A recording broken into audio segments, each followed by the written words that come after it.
Welcome to this audiobook summary of Superforecasting, the Art and Science of Prediction by Philip E. Tetlock and Dan M. Gardner. In this insightful book, Tetlock and Gardner dive deep into the world of forecasting, exploring why some people are much better at predicting future events than others and how we can all improve our prediction skills. Let's explore the key ideas in this engaging and practical guide to thinking about the future. Introduction: What is superforecasting? The book begins by explaining that forecasting isn't just for experts on TV predicting elections or economic changes, it's something we all do in our everyday lives. Whether it's deciding what career path to follow, predicting how a project will turn out, or even what the weather will be like tomorrow, we all make predictions. However, as Tetlock's research shows, most people, even so-called experts, aren't very good at making accurate forecasts.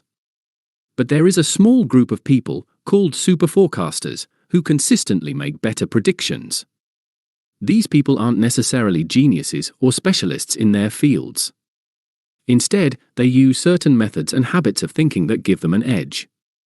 This book is about what we can learn from these superforecasters. Key traits of superforecasters. One of the main messages of the book is that superforecasters aren't born, they're made. According to Tetlock, anyone can become a better forecaster by adopting the right mindset and tools. So, what makes a superforecaster stand out? Here are some key traits they share.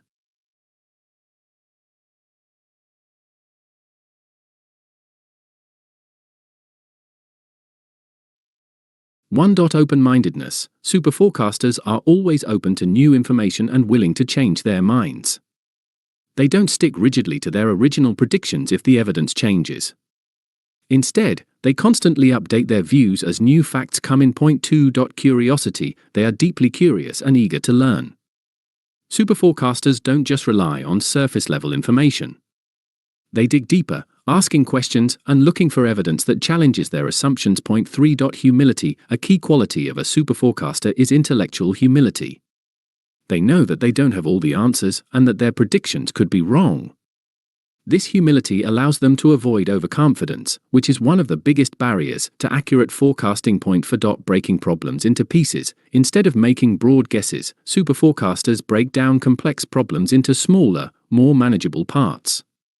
They assess each part individually and then piece together the overall picture. This step-by-step approach helps them create more accurate predictions.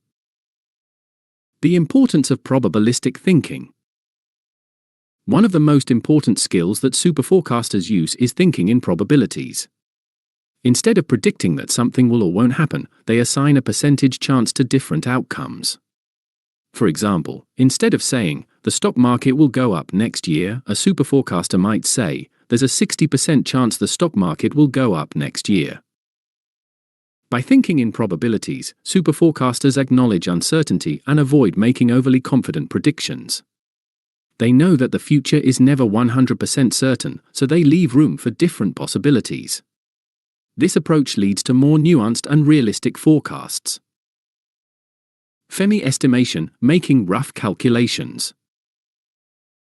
Superforecasters also use a technique called Fermi estimation to make quick, rough estimates when they don't have all the information. Named after physicist Enrico Fermi, this method involves breaking down a problem into simple steps and making educated guesses for each part. For example, if you were asked to estimate how many piano tuners there are in a city, you could break it down into smaller questions. How many people live in the city? How many homes have pianos? How often do pianos need tuning? By making reasonable guesses for each question, you can come up with a rough estimate that's likely more accurate than a wild guess. Learning from mistakes.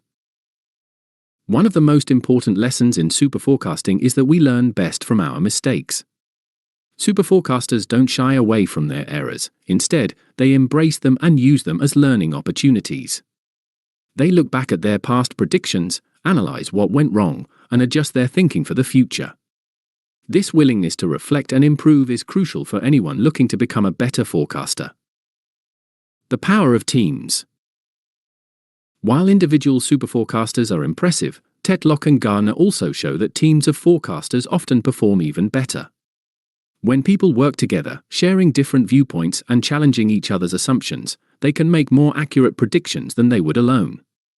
The key to successful team forecasting is diversity, bringing together people with different skills, knowledge, and perspectives.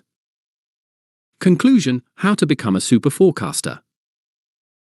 In the final chapters, Tetlock and Gardner give practical advice on how we can all improve our forecasting abilities.